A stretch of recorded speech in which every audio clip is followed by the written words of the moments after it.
Have you ever felt like you're behind or that everyone else is miles ahead while you're still trying to piece all of these things together?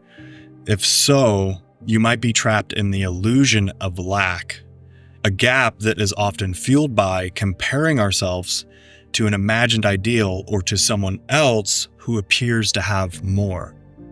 This is the core wound of our society and dates all the way back to the first temptation in the Garden of Eden, where Adam and Eve were tempted to become something that they thought was more than they already were.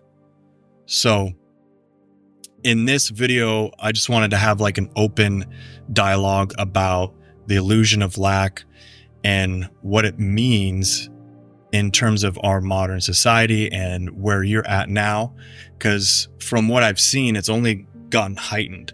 And I know for myself, like, all of my greatest hurdles that I had were from me outsourcing what I was excited about, me kind of outsourcing what I thought a good idea would be to this huge ideal of what others were doing, right? Like if you go on social media, if you're trying to start a YouTube channel or any type of brand or podcast, coaching, whatever it is, you'll find yourself first seeing what others are doing. And what I call this is the comparison vacuum, because they say comparison is the thief of joy. But what I found was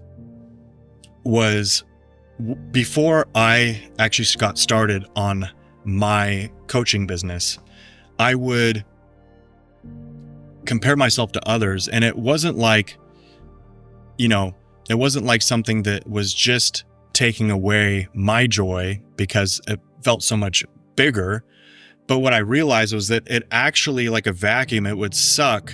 If you can imagine like a vacuum in a cup and you're trying to pour water in this cup, it's like, it's hard enough to fill the cup with having enough water to fill the cup. It's another thing to have a vacuum. Like if there was a vacuum on the bottom end of the cup, sucking all the water you poured in.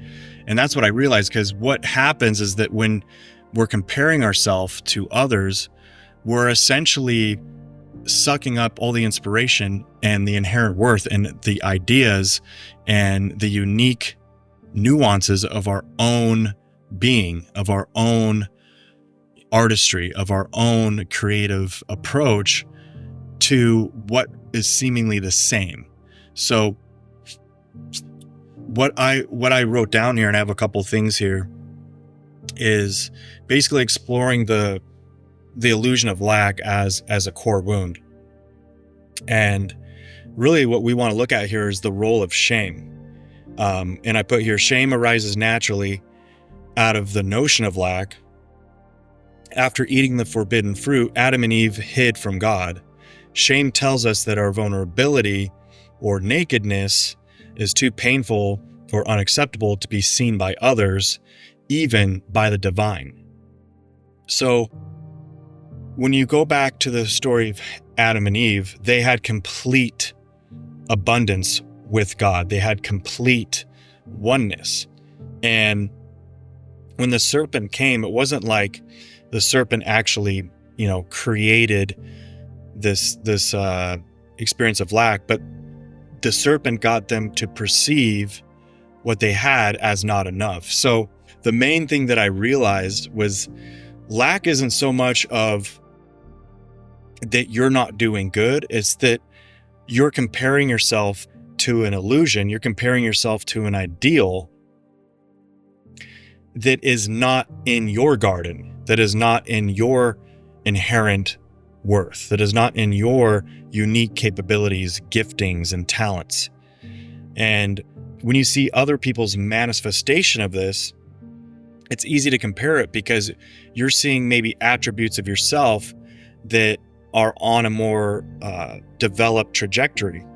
But what you haven't seen yet is the other attributes that they don't have that you do that could complement those and bring forth something even more creative. It could bring something even more valuable to yourself and the world around you. And I think about the book Innovation Secrets of Steve Jobs. It talks about how Steve Jobs part of his genius was that he took seemingly unrelated fields, right? Like, engineering and calligraphy and like meditation, and he combined it to make one unique product, to make a unique experience that no one else had. And if it wasn't for his steadfast vision of that, if he was just comparing himself to all the other computer manufacturers, he would have fell back into the status quo. He would have not have developed something that would have pushed the envelope. So my goal in this video is to encourage your inherent gifts, is to encourage your seeds of potential, that because you're looking out into the world, because you're looking outside of yourself, they get vacuumed up, right? The excitement and the realization of their worth is overseen. And like I said, I had that experience just like everyone else before I got started. And it wasn't until I started looking at my core gifts, my core talents, and how they could be fused together to create a unique, approach, to create something that hasn't been done before. And the hardest part about this is that you don't know exactly how it's going to manifest, and nor should you, right? This is the journey of faith. The journey of faith is the lamp unto our feet. And when you think about a lamp probably lights up 15 to 30 feet ahead of you. So if you think about this journey, our inherent human need, it's basically a battle between our inherent human needs and what will actually unlock our higher creative mind and our souls to pursue what we've come here to do. And so our inherent human need is to see everything ahead of us and try to figure out the map ahead of time so we can just walk straight there. But the reality is when God says, I'm a lamp unto your feet, that means you need to take the first 15 feet forward. You have to take the first action, the first couple steps, in order to see the next steps. And if you were to try to forecast what those steps were ahead of time, right, you might fall off the cliff. You might end up in a wilderness or in a valley, right? So this journey of faith really is something that is ignited by action. And that's my next point, is that most of the clarity you seek is on the other side of the action that you're resisting to take the most. And so one of the biggest things I could encourage anyone to do is anytime that you're wanting to have any confirmation or clarity, ask yourself, what is the next best step that I could take, that I could do today, regardless of the outcome? And what you'll find is that through that action, it will reveal the clarity that you need. And I like to give the example of a bicycle on the ground. If you and I were walking and we found a bicycle and we were like, oh, I wonder if this bicycle works. We could both stand there together and look at it and try to analyze with our mind, oh, by the looks of it, it might be, the tire, it might be this. But until we actually get on the bike and start moving forward, we won't know what the bike actually needs. And so when you start taking the first simple actions, and this is the key here, is that you want to make the actions easy to do and simple, and almost as an experiment, treating it as a gift that will give you the clarity for the next step. So if we were to summarize here so far, we have understanding your unique abilities and your talents, understanding how valuable they are, understanding the combination of them.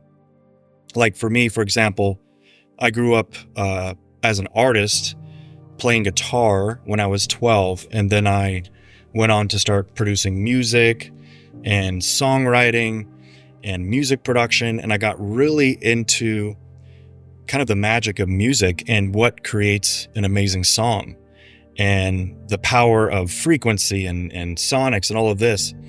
And then I went into sales and business, a seemingly unrelated field. And after almost 10 years of that, I realized that they are very similar, right? I realized how they benefit one another, how business can be an art. And that's one example that you can do for you. Think about, your inherent skills that you've already built. Think about your inherent passions that you like to do.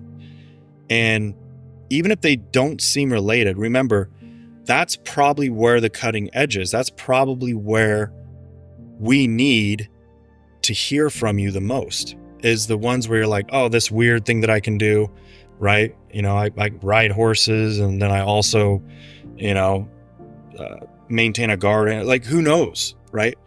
It doesn't matter what it is. All that matters is that you can trust the unique thread of giftings and seeds God has placed in your life as something that you can utilize and put together.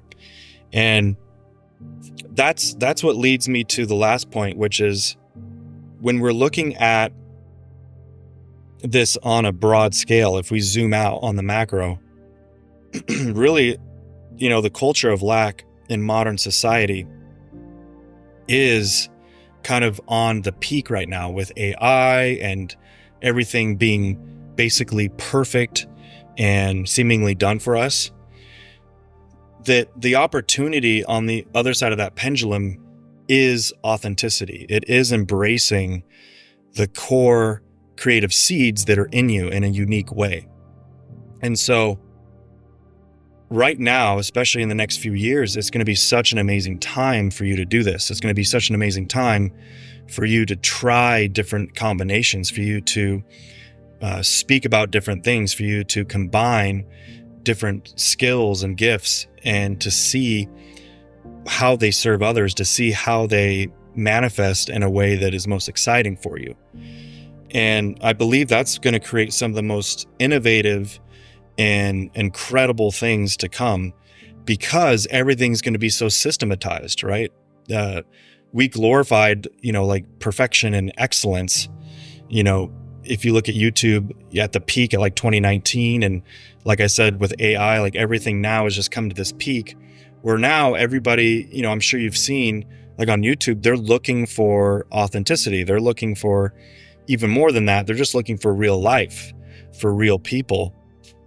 And so what's really amazing now is that this time more than ever is the time to use the illusion of lack against itself. It's no longer a comparison game, right? It's no longer looking at more information and trying to get more understanding before you start. Because going back to the Garden of Eden, that was the temptation. It was like, we want to know more, the knowledge of good and evil, right? And sometimes knowing more helps you less. That's what I'll say. Sometimes knowing more helps you less. And many times embracing more is what helps you most. So I hope this video was helpful for you guys. It was just kind of a rant I had on my mind. I hope it was something valuable for you. I want to do more like off the cuff videos like this. Let me know what you think. I can't wait to, connect with you guys and continue making more content. And until then, we'll speak soon. All right. Peace.